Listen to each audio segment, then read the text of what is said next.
31편 14절부터입니다.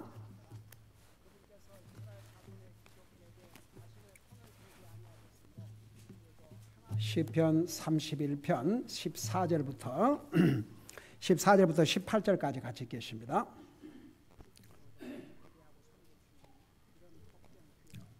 같이 읽습니다. 시작. 그러나 오 주여, 나는 주를 신뢰하며 말하기를 주는 내 하나님이신다 하였나이다. 내 때가 주의 손에 있사오니 내 원수의 손에서 나를 건지시고 나를 핍박한 자들에게서 나를 건지소서. 주의 얼굴을 주의 종에게 비추시고 주의 궁율로 인하여 나를 구원하소서. 오 주여, 내가 주를 불러싸우니 내가 부끄러움을 당하지 않게 하소서. 사악한 자들은 부끄러움을 당하게 하시고 무덤 속에서 잠잠하게 하시며 거짓 입술들은 잠잠하게 하소서. 그것들이 의로운 자들의 대적하여 교만하고 무례하게 가혹한 것들을 말하나이다. 아멘. 앉으시기 바랍니다. 14절부터 18절까지는 다윗의 간절한 기도가 나와 있습니다. 원수의 손에서 건지시고 부끄러움을 당하지 않도록 호소하는 내용입니다. 자, 그걸 생각하면서 14절부터 보겠습니다. 그러나 오 주여, 나는 주를 신뢰하며 말하기를 주는 내 하나님이시니라 하였나이다.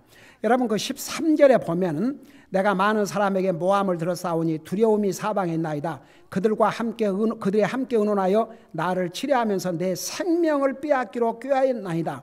그러니까 다윗은 언제 목숨을 잃을지 모르는 그런 상황에, 절박한 상황에 있습니다.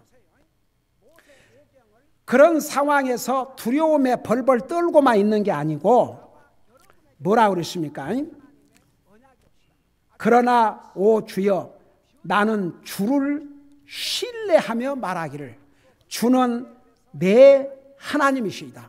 그러니까 여러분, 하나님은 내가 지난주에도 이거 잠깐 언급하겠지만 여러분, 사실 하나님 안 믿는 사람도 급하면 하나님 찾아요.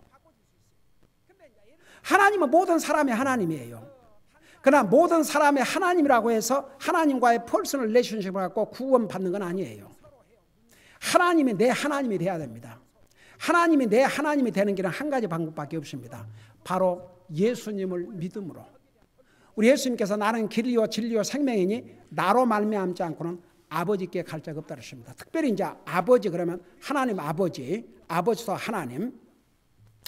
그래서 예수님은 사람의 모습으로 이 땅에 오셨지만 아버지로서의 하나님, 그러니까 하늘나라에 가는 길은 나밖에 없다. 그러니까 보세요.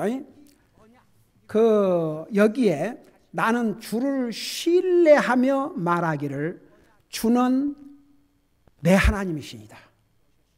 그러니까 여러분, 나의 하나님, 막연히 하나님이 아니고 나의 하나님, 나의 주님, 나의 하나님, 나의 주님.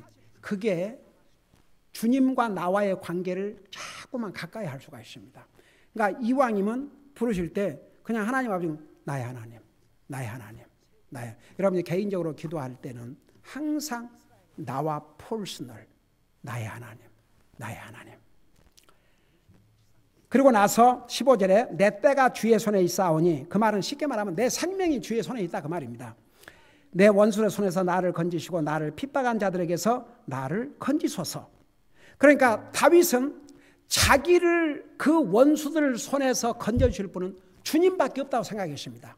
그러니까 완전히 주님을 의지하고 주님께서 내 생명을 지키시고 내 원수들의 손에서 나를 건져주시옵소서. 그러면서 이제 16절에 뭐라 하십니까? 주의 얼굴을 주의 종에게 비추시고. 이게 무슨 말입니까? 주의 얼굴을 주의 종에게 비춰달라.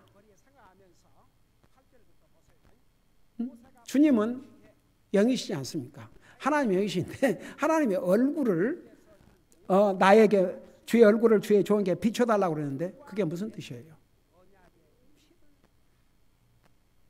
하나님이 얼굴을 어떻게 나에게 비추십니까? 그게 바로 하나님의 임재하심. 아까 어느 성사님에게서 온 편지에서 뭐라 했어요? 소로백 성사님, 이렇게 정말 마음이 강팍한 이 사람들에게 복음을 전하고 힘들고 어렵지만 우리가 주님의 말씀을 선포한 가운데, 방금 이용호 성사님이었구나. 우리가 주님의 말씀을 선포하는 가운데 주님의 임재하심, His presence, 주님의 임재하심에 대해서 하나님을 찬양합니다. 그러니까 보세요. 정말 여러분 혹시 살면서 그럴 경험할 때 있어요? 이건 진짜 주님이 나와 함께 하시지 않고는, 정말 주님이 나와 함께 하심, 그 임재하심을 여러분들이 정말 그 익스피리언스, 그런 경험한 적이 있어요? 네, 에이멘. 그런 뜻이에요. 네. 주의 얼굴을 주의 종에게 비추소서. 그 말은 정말 주님이 나와 함께 하심을 내가 체험하게 하옵소서. 결국은 보세요. 우리 하나님은 믿는 자들에게 항상 함께 하셔요. 여러분, 우리 앞으로 시편 공부할 때 계속 공부하겠지만 하나님께서는 졸지도 아니하시고 주무시도 하지 아니하시고 우리를 눈동자와 같이 지키시고 보호하신다고 그랬습니다. 하나님은 하나님의 백성들을 이렇게 함께 하셔요. 근데 하나님이 나와 함께 하심을 내가 체험하냐 못하냐는 전혀 나에게 달려 있습니다. 가령 예를 들어서 부모와 자식 관계를 보십시다. 자식이 떨어져 있다, 가까이 있든 떨어져 있든 부모 속에는 자식이 있어요, 없어요? 항상 생각해요, 안 해요? 꼭 자식은 눈으로 봐야 되는 게 아니고 그와 마찬가지예요. 그러니까 항상 하나님을 생각하고 항상 하나님을 이렇게 묵상하고 그러면 하나님이 나와 함께 하심을 체험할 수 있습니다. 여러분, 주의 얼굴을 주의 종에게 비추시고, 또 어떤 의미가 있냐 그러면, 여러분 때로는 참 마음이 답답하고 힘들 때 하나님 앞에 기도하는 순간이든 말씀을 읽고 듣는 순간이든 어느 순간에 갑자기 뭔가가 싹 지나가는데 내 마음이 캄다운되고 내 마음이 평안해질 그런 경험한 적이 있어요? 힘들고. 네. 그게 바로 지금 주의 얼굴을 여러분에게 비추고 계신다는 증거입니다. 지금 다윗은 언제 원수들이 자기 생명을 빼앗을지 모를 그런 절박한 상황에서 필요한 것은 하나님께서 나와 함께 하시고 정말 그것을 자기 피부로 체험하기를 원했습니다. 그리고 나서 뭐라 하십니까? 주의 궁휼로 인하여 나를 구원하소서. 보세요. 이 한마디 한마디에 그냥 다윗이 도대체 내가 뭘 잘못해서 이러십니까? 저를 좀 건져 주시옵소서. 그렇게 얘기를 안 했습니다. 주의 궁휼 때문에. 이 말은 서로 제가 잘못을 했고 내가 마땅히 죽어 마땅할지라도 주님의 궁휼 때문에 나를 구원하소서. 여러분, 사실 나와 여러분이 정말 살아있다는 게 주님의 자비 때문이에요. 우리가 구원받기 전까지 하나님께서 우리에게 기회를 주시고 우리가 구원받을 수 있도록 참고 기다려주신 거 하나님의 은혜입니다. 항상 하나님의 은혜, 하나님의 자비, 하나님의 은혜, 하나님의 자비. 여러분, 성경에 시편 136편인가 보면 하나님의 자비, 하나님의 자비, 하나님의 자비, 하나님의 자비, 하나님의 자비, 하나님의 자비를 1절부터 마지막 절까지 30몇 절까지 다 하나님의 자비, 하나님의 자비, 하나님의 자비. 그러면서 그 하나님의 자비를 뭐라는 거아니에요? 하나님의 자비는 영원하시도록 그랬어요. 근데 그걸 영어로 보면 뭐라는 줄 아십니까? His mercy endures forever. 그 endure라는 게 견딘다고 말해요. 견뎌. 여러분, 어떨 때니까 하나님께서 당장 심판을 하시고 싶지 않겠어요? 여러분, 이번에 플로리다 슈팅 그 슛을 하고 있는데 하나님께서 당장에서 벼락을 쳐서 죽이실 수 있어요, 없어요?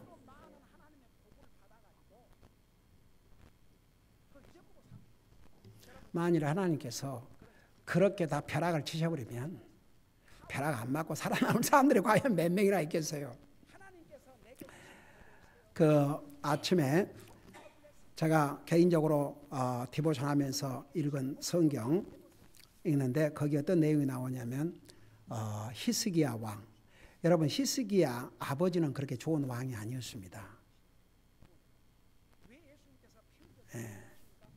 근데 그렇게 좋지 않은 왕이지만 아마도 히스기야가 25살 때 왕이 됐는데 25살 아버지지만 자기 아버지요 왕이지만 이건 아니다. 그 분명히 보았어요. 그러니까 여러분 보세요. 좋은 부모의 좋은 영향도 받아야지만 부모라도 우리 믿는 사람 부모가 잘못됐으면 자식도 그 잘못을 보고 부모의 본을 받으면 안 돼요. 이 히스기야 왕은 아버지는 나쁜 왕이었습니다, 사실. 근데 자기는 자기 아버지 같은 사람이 되지 않겠다. 그리고 앞서간 그 많은 좋은 유다의 왕들이 바알 신을 때려 부수고 다 했는데 그 산에 이렇게 재단을 쌓아놓고 이 희생물을 드리고 그런 건 그대로 놔뒀어요. 그러니까 여전히 백성들이 그렇게 했거든요. 근데 히스기야 왕 때 이거 다 때려치웠습니다. 우상 숭배 다 때려치우고, 그리고 히스기야 왕 때 정말 그 이스라엘 백성들이 얼마나 잘 살았냐면 그때 당시에 상수도 지금처럼 물을 자기 집에까지 끓여와서 뭐만 열면 집에서 받는, 한번 생각해봐요. 그 당시에 그 몇천 년 전에 히스기야 왕 때. 그래서 이 히스기야 왕에 대해서 뭐라고 기록하고 있는 줄 아십니까? 그 전에도 그 후에도 이런 왕이 없었다 그랬습니다. 그럼 그 전에 다윗인데 그렇게 다윗 왕이 본이 됐지만 그도 잘못이 있었지 않습니까? 그 다음에 솔로몬, 그런 왕도 있으면 나중에 나이 늙어갖고 그냥 그 이집트 여자 때문에 그냥 망령을 좀 부렸지 않습니까? 근데 히스기야 왕은 아니었어요. 근데 그에게 정말 큰 환란이 닥쳐왔습니다. 아수르가 대병력을 이끌고 유다를 치려고 왔습니다. 예루살렘을 다 둘러싸고 공갈과 협박을 하기 시작했습니다. 봐라, 지금까지 아수르가 정복하는 나라에서 그들이 아수르로부터 벗어난 적이 있느냐? 도대체 너희들이 섬기는 신이 무엇이길래, 누구기에? 이러면서 협박을 했습니다. 이 히스기야 왕은 바로 그 시대에 바로 이사야가 선지자였습니다. 그래서 이사야에게 사람을 보내서 오늘 저 이방 나라의 왕과 그의 부하가 하나님의 이름과 하나님의 백성들의 이름을 모독하는 것을 하나님이 들으시고 이들을 물리쳐 주시기를 강구해달라. 그러니까 이사야가 이제 하나님 앞에 강구하고 소식을 보냈어요. 하나님께서 물리쳐 주실 것이다. 근데 그 소식이 왔지만 당장 적이 물러간 게 아니고 여전히 둘러싸고 있거든요. 그러니까 이제는 히스기야 왕 자신이 스스로 하나님 앞에 엎드렸습니다. 이제 이사야 선지자에게 부탁을 한 게 아니고 자기 스스로 하나님 앞에 엎드려서 나의 하나님이요, 나의 하나님이요. 하나님 알지 못한 이 이방 나라의 왕이 하나님의 이름을 모독하고 하나님의 백성들을 모독합니다. 우리를 건져 주시옵소서. 그날 밤에 무슨 일이 났습니까? 하나님께서 천사를 보내셔갖고 18만 5천 명이 되는 아수라의, 여러분 18만 5천은 대군입니다. 그들을 다 죽였어요.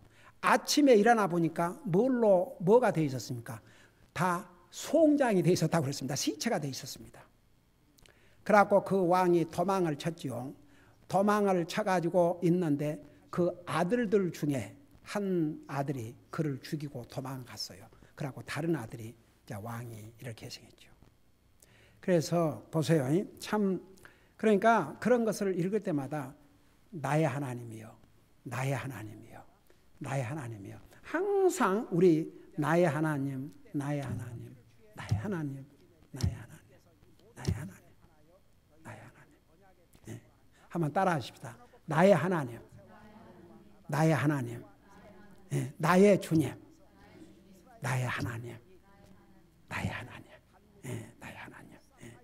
여러분 그렇게 이렇게 부르면 하나님이 가까이 느껴져요, 안 느껴져요? 가까이 느껴지죠. 예? 나의 하나님. 내가 한번 그런 얘기 했죠. 때로는 나의 사랑하는 아빠. 여러분 하나님을 내 아빠라고 불러서 뭐가 잘못한 게 하나도 없어요. 사랑하는 나의 아빠. 그러면 기분이 얼마나 좋고 내가 정말 나의 하나님 앞에 어린 아이가 된 것 같아요. 베이비가 된 것 같아요. 기분이 좋아요. 여러분도 한번 해보세요. 하늘에 계신 나의 아빠. 얼마나 그 아버지 하나님과 나와의 관계를 이렇게 가깝게 해주는지 모릅니다. 여러분 이게 우리의 삶에서 하나님은 그걸 원해요. 그걸 원해요. 내가 전에도 예를 들었지만 우리 자식들이 아버님 근데 며느리들은 아버님 그러지요? 그래요 안 그래요? 며느리가 아빠 이건 상당히 어색하다고 생각하죠. 근데 자식들은 아빠 그래요 안 그래요? 아빠 그래요. 그 친근감 때문에. 며느리는 아버님. 그러니까 여러분 때로는 우리 하나님은 정말 우리에게 그런 스윗한 아버지 올시다. 나의 아빠, 나의 아버지. 그 다음에 보세요. 자, 잠깐.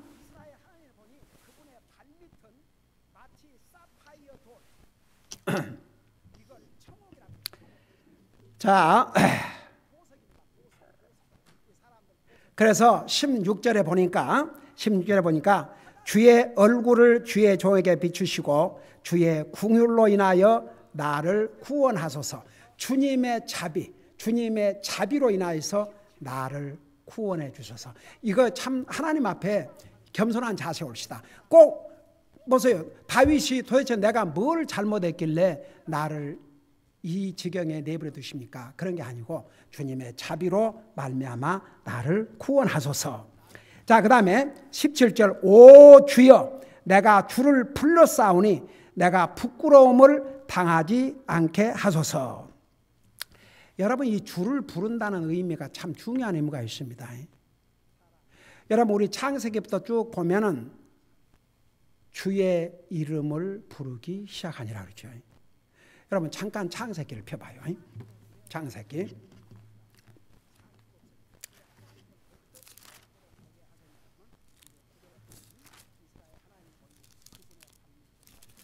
창세기 4장 26절을 보세요.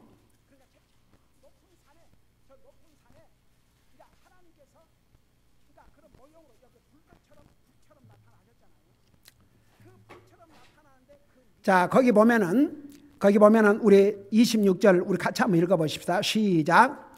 셋에게도 아들이 태어나매 셋이 그의 이름을 에노스라 하였으며 그때의 사람들이 주의 이름을 부르기 시작하였더라. 앉으시기 바랍니다.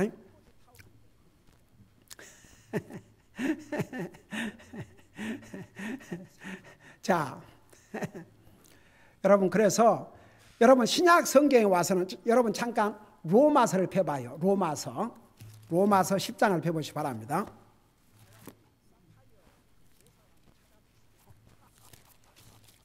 로마서 10장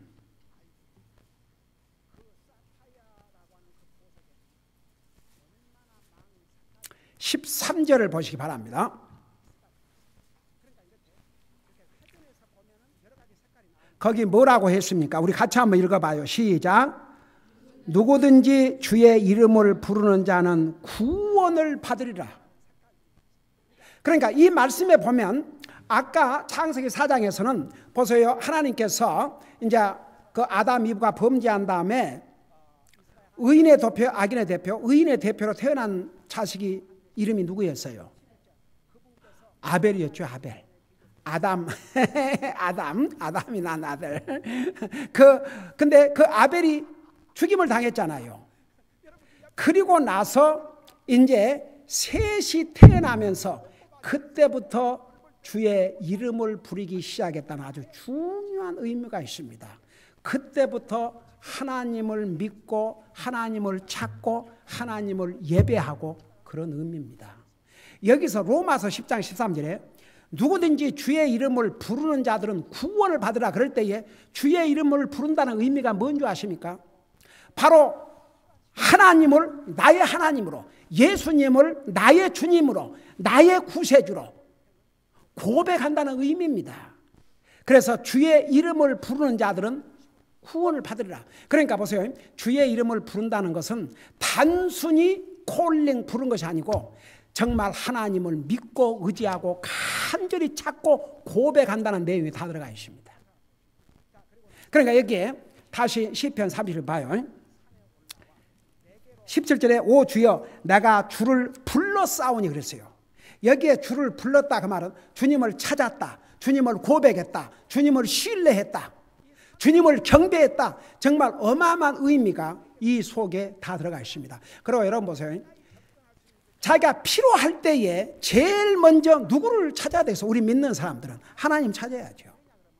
사람을 통해서 하나님이 도와주실지라도 우리가 찾아야 할 대상은 하나님이라 이 말입니다. 그래서 내가 옛날에 그런 예를 들었죠. 여러분이 갑자기 돈이 필요하다.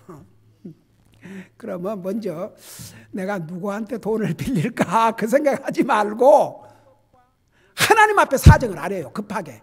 그러면 하나님께서 그 기도를 들으시고 누구의 마음을 감동한지 감동을 해서 예를 들어서 그 사람한테 연락해 볼까? 그런 마음이 생겨서 딱 그 사람한테 연락해서 얘기를 하니까 그래?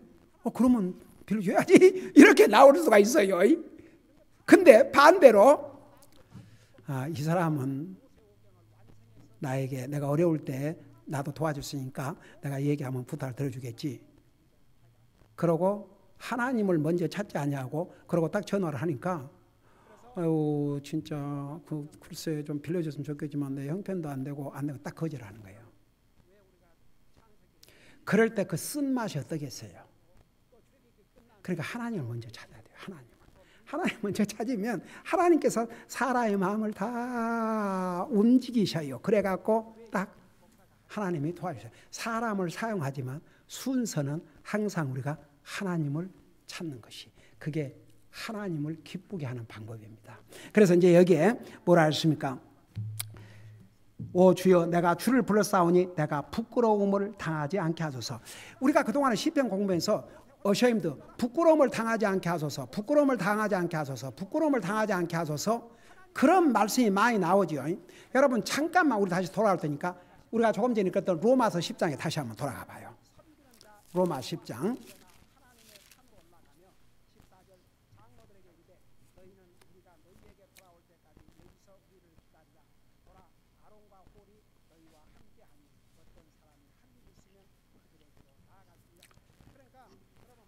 자 10장 11절을 보시기 바랍니다. 우리 자주선생님 한 목소리로 같이 읽어보십시다. 시작. 또 성경 기록이 이르기를 누구든지 그분을 믿는 자는 부끄러움을 당하지 아니하리라 하나님. 여기에 11절에 성경 기록이 이르기를 그건 무슨 뜻이에요? 구약 성경에서 이미 말씀하셨다 그런 뜻입니다. 구약 성경에서. 그래서 구약 성경에서 말씀하시기를 누구든지 그분을 믿는 자는 부끄러움을 당하지 아니하리라. 자, 이걸 생각하면서 다시 시편을 돌아와 봐요. 시편 31편. 그 특별히 시편에 보면 내가 주님을 지난번에도 우리 배웠잖아요. 다윗이 내가 주님을 신뢰하오니 부끄러움을 당하지 않게 하소서. 그러니까 하나님을 정말 믿으면 부끄러움 당하지 않습니다. 여러분 지난번 다니엘서 12장에 옛날에 옛날에 그 다니엘서 공부할 때에 자, 다니엘 12장을 잠깐 찾아봐요. 나는 꼭 엊그저께 전한 것 같네. 다니엘서 12장을 보세요. 구약성경 다니엘서 12장.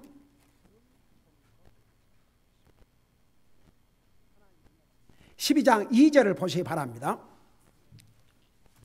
다니엘서 12장 2절.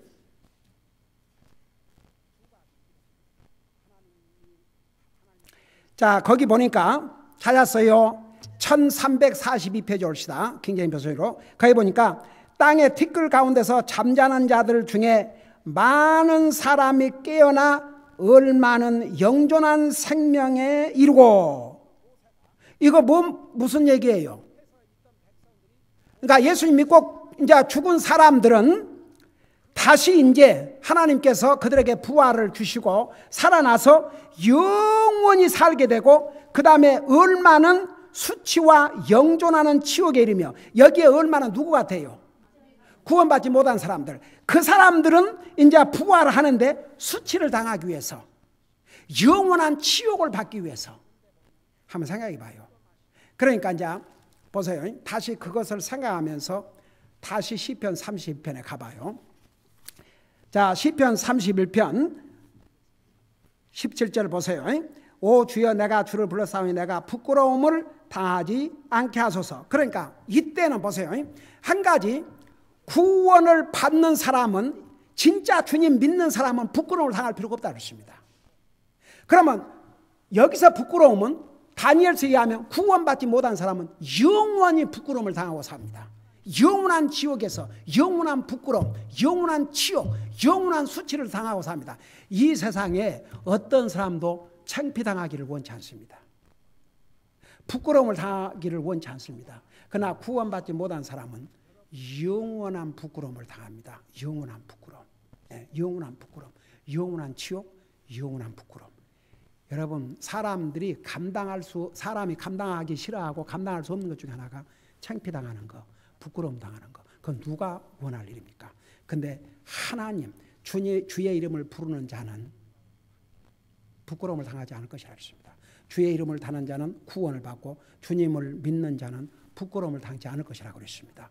그러면 여기서 다윗은 구원받은 하나님의 자녀가 왜 내가 주를 불렀사오니 내가 부끄러움을 당하지 않게 하소서, 많은 의미가 있습니다.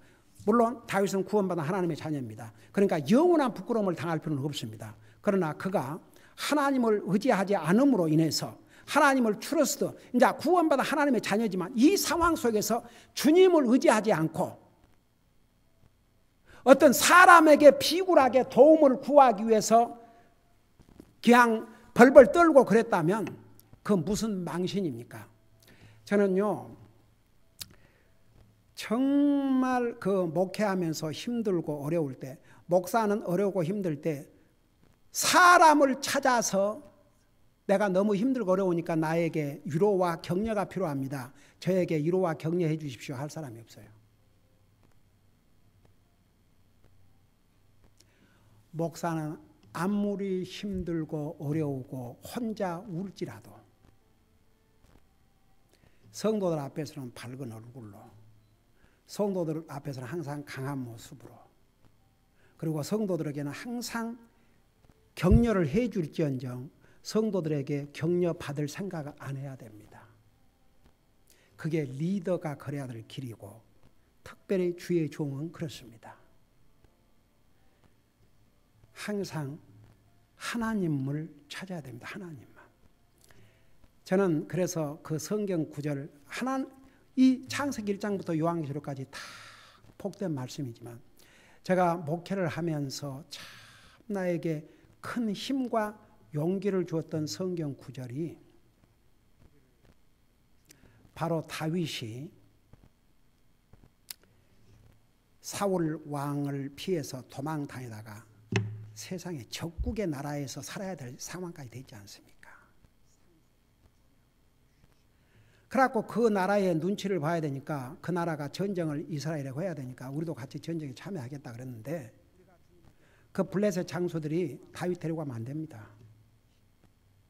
이스라엘 왕과 지금 원수지간인데 원수가 된 사울 왕과 화목을 이룰 수 있는 베스트 가장 좋은 찬스가 이때 아닙니까? 갑자기 다윗이 적으로 돌변해 갖고 우리를 치는 날에는 그러니까 더 돌려보내세요. 그러니까 블레셋 왕이 참 내가 이 많은 세월 다윗을 봤지만 한 번도 나는 잘못된 걸 본 적이 없는데 그래 다윗에게 돌아가야 되겠다. 그러니까 다윗이 도대체 이유가 뭡니까? 그러니까 왕이 나는 너에게서 허물을 찾을 수 없으나 이 신하들이 이렇게 강력하게 나오니 너는 같이 갈 수가 없다. 그러고 돌려보내지 않습니까? 그 시글락이라는 도시에서 살고 있었는데 그래갖고 그 400명 다윗을 따르는 400명과 함께 갔는데 결국은 이제 떠나서 자기가 근거지로 가지고 살고 있던 시글락에 가니까 어떻게 됐어요? 그들이 살던 곳은 완전히 잿더미가 돼 있고 다윗 왕의 아내들과 자식들, 가족들 그리고 그 신하들의 가족들 한 사람도 남김없이 다 사라지고 없었습니다. 다윗을 따르던 사람이 어떻겠습니까? 그랬어요. 우선 리더인 다윗의 심정이 어떻겠습니까?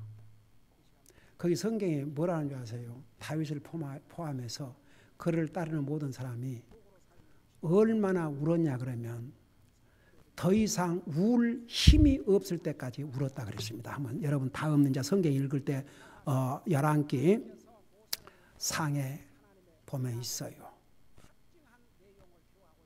얼마나 울었던지. 네. 한번 생각해 봐요. 그러고 실컷 울고 나서 그 다음에 무슨 일이 벌어졌어요? 여러분 혹시 누가 기억한 사람 있어요?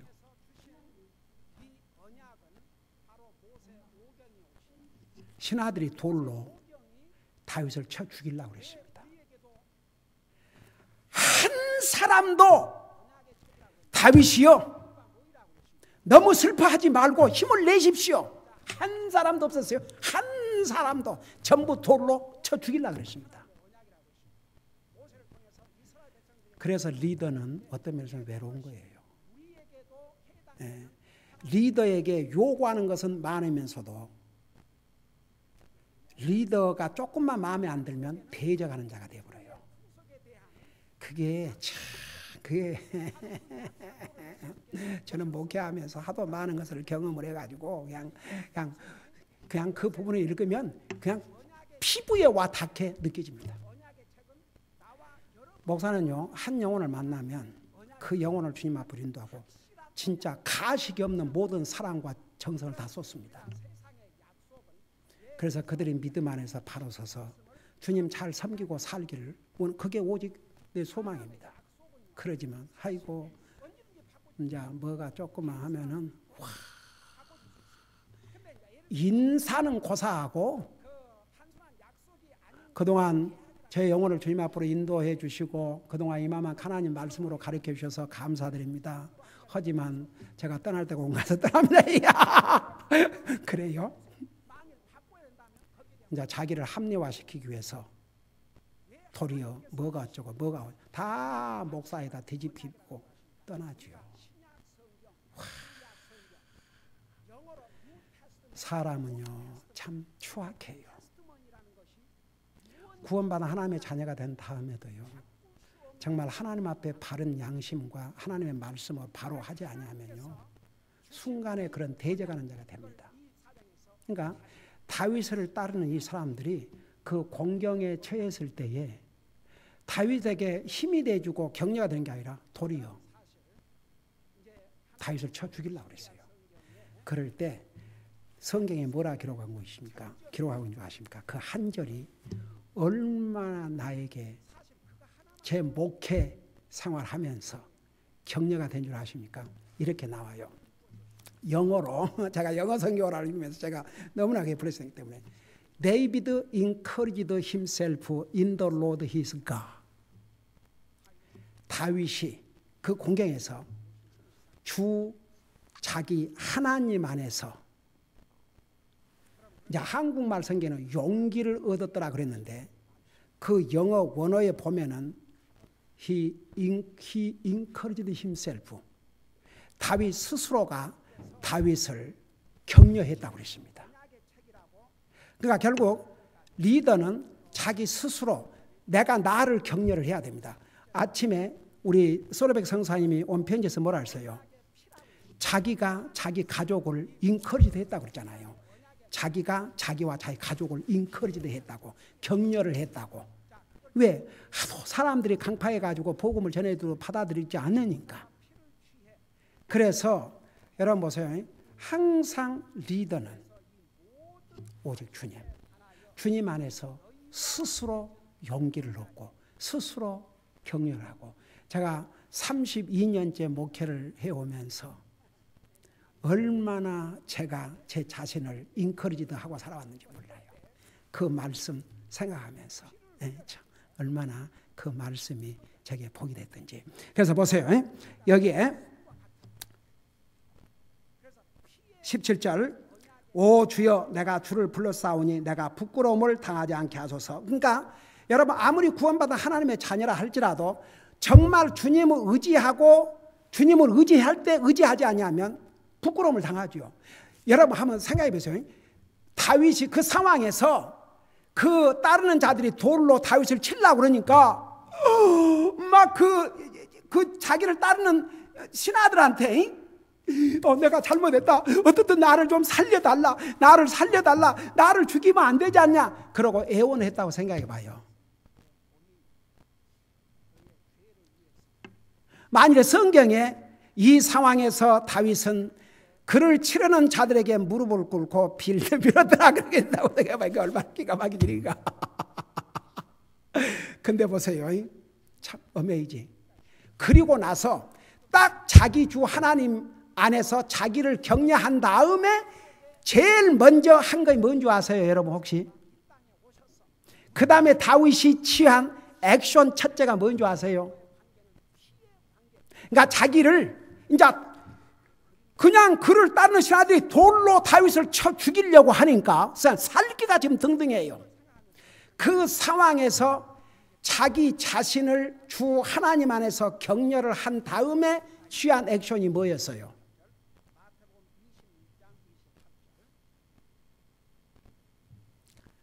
이렇게 나와요. 다윗이 주께 여쭙기를 다윗이 주께 여쭈었다 그랬어요. 물었다고 그랬어요. 내가 내 가족과 내 신하의 가족을 사로잡은 그들을 쫓아가리까. 그러니까 바로 주님께서 뭐라고 답변했어요? 쫓아가라. 내 가족을 되찾을 것이다. 그래가지고 결국 가서 아이고야 가서 가족들 한 생명도 잃지 않고 다 찾아올 뿐만 아니라 완전히 그 산더미 같은 인자 그 먹을 거 아이고야 그냥 완전히 얼마나 많은 노량물을 가져왔습니까? 네. 그래서 참 다윗은 여기에 내가 주를 불러싸우니 내가 부끄러움을 당하지 않게 하소서, 그 의미가 엄청난 의미입니다. 그러니까 다윗은 평생을 항상 주님을 찾는 삶, 주님을 의지하는 삶. 그러니까 어떤 면에서는 부끄러움을 당해야 될 그 상황에서도 건져주셨어요. 그래서 우리가 이런 말씀을 배우면서 정말 키포인트는 그래요. 우리가 어렵고 힘들고 그럴 때마다 항상 주님을 먼저 찾으세요. 주님 먼저 찾고 주님 먼저 찾고 주님 먼저 찾고 주님 먼저 찾고, 그러면 결과는 우리에게 복이 되고 부끄러움을 당할 필요가 없습니다. 기도하십니다. 사랑의 아버지 하나님, 이 시편을 공부하면서 다윗은 우리의 삶과는 상상할 수 없는 그런 고난과 역경 속에서 항상 주님에게 포커스를 맞추었습니다. 주님을 의지했습니다. 주님을 불렀습니다. 주님을 찾았습니다. 결국은 하나님께서 그를 건져주셨습니다. 우리도 이런 믿음 가지고 항상 주님 의지하고 주님을 찾고 주님을 부르고 사는 저와 우리 사랑하는 성도들 되게 하여 주시옵소서. 감사합니다. 사랑합니다. 예수님의 이름으로 감사 기도드리옵나이다. 아멘.